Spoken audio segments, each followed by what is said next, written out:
Hello, everyone, and welcome to another Wednesday Word of Wisdom. Today, Sonia Lee has something that you will like to hear. So come on back and let's see what it is.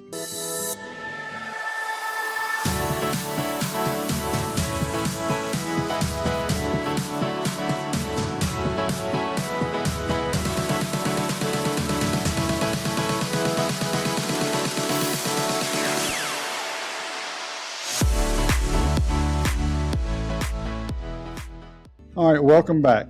Me and Sonia Lee have been talking, and she's been telling me something that's been on her heart to say, and let's see what she has for you today. All right. How many times have you guys ever pet sat or baby sat, or even with your own children, right? So I have the pleasure of spending some time with this wonderful, bountiful, beautiful baby boy, right?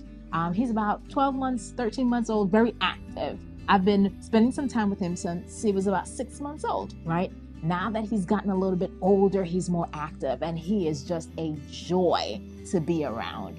But there's been some days where he's been less than happy to spend time with me, right? And I remember one particular time that we're hanging out, and he's sleepy, and he is fighting this sleep. And no matter what I did, I usually hum and sing and play with him.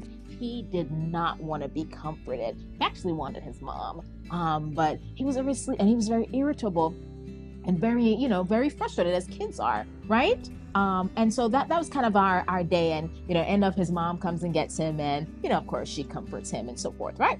Okay, so now maybe you don't have kids, or maybe you haven't had the pleasure of babysitting. What about pet sitting, right? Let's say you're pet sitting a pet, right?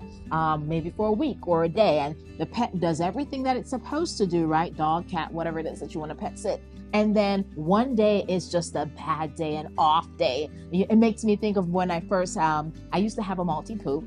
And when we first got him, we didn't know much about him. And one night I forgot to tie up the garbage. And he was a small little thing, Maltipoos couldn't be but this much big.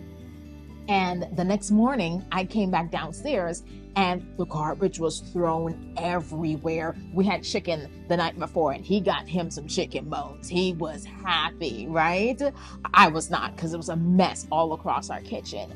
But I didn't get upset, and I didn't say, well, I got upset, but I didn't say, I'm taking this dog back to the pound or the shelter, or I'm giving it away. I don't want nothing to do with this dog anymore. I can't, right? And likewise with when I babysit this baby boy, I don't say, Mom, I'm not going to watch this boy because we had a bad day, right? Usually, pretty much for the most part, he is compliant, or a pretty happy baby. He just had a moment in time in which we just didn't connect properly. And the same thing with my his name was Fluffy. With Fluffy, right? I had a moment where I did not do my part, and so Fluffy helped himself to my garbage, right? But I didn't shun him or turn my back against him, or give him away or return him because of that one moment in time. How is it with our relationship with God, right? Where we feel God disappoints us in one moment, or maybe multiple moments, and then we decided that's it. We're done with God. We're upset. We want nothing more to do with him. And we start to forget some of the former things in which God's goodness and his faithfulness has been throughout our lives. That has really been weighing heavy on me. It's like, how quick are we to accept people in our lives, even our pets, right? When they have a bad day, or have a bad moment, or even a bad season, we still take them back. But when it comes to God, we're like, oh no, God, we don't want no part of you anymore. But yet, he is faithful. He is good. I was reading this verse in Lamentations. It's Lamentations 3. And I'll start with verse 15. And here is this prophet, and he's lamenting sorrow that he talks about. And he says, he has filled me, he's referring to God, he has filled me with bitterness and given me a bitter cup of sorrows to drink. He has made me chew on gravel. He has rolled me in the dust. Peace has been stripped away, and I have forgotten what prosperity is. Anybody ever been there where you've been stripped of peace and you don't see any blessings in that season or in that moment? I cry out, my splendor is gone. Everything I had hoped for from the Lord is lost. The thought of my suffering and homelessness is bitter beyond words. I will never forget this awful time as I grieve over my loss, yet I still dare to hope when I remember this. The faithful love of the Lord never ends, and his mercies never cease. Great is his faithfulness. His mercies begin afresh each morning. Oh my goodness. So here is this prophet, and he's saying, he has made me chew gravel, rolled in dust. How many of us been there in the lowest place of our life? Right? In a place where it seems like everything has gone wrong. He says, the thought of my suffering and homelessness is bitter beyond words.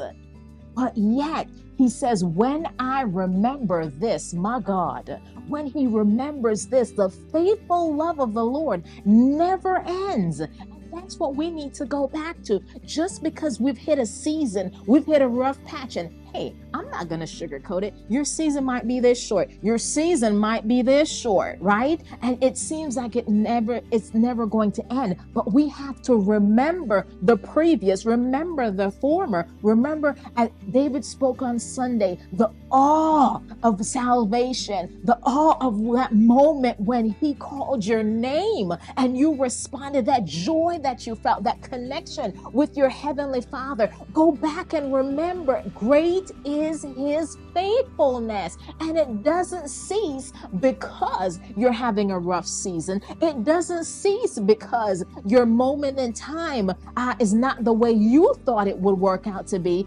David and I have talked about this. His thoughts are not our thoughts. Just because you have a plan doesn't mean it's God's plan. And even if, right, it's something terrible that has happened to you, doesn't mean that he can't work it out for your good and his glory. Doesn't mean that your story ends there, right? And sometimes we just can't see it, and we may not see it on this side of glory. All right. Aren't we glad, though, that God doesn't do that to us? Because don't we fail him daily? Come on. Yes. We sin daily, but God is still there. I've always heard it said that if we can't feel God, he hasn't moved as us. We're the ones that have moved, and why are we mad at him when we're the ones that have sinned against him? Yeah. So we need to keep that as our focus. God is faithful. God is still right there. We just need to turn ourselves back and come back to him, just like the prodigal son. We need to turn and come back to him. Well, I hope this has blessed you. This has ministered to you. Don't forget to, if this has been a blessing, share it with someone. Someone else might need it. So like and share so that someone else can receive this blessing as well. Until next time, God bless you and goodbye.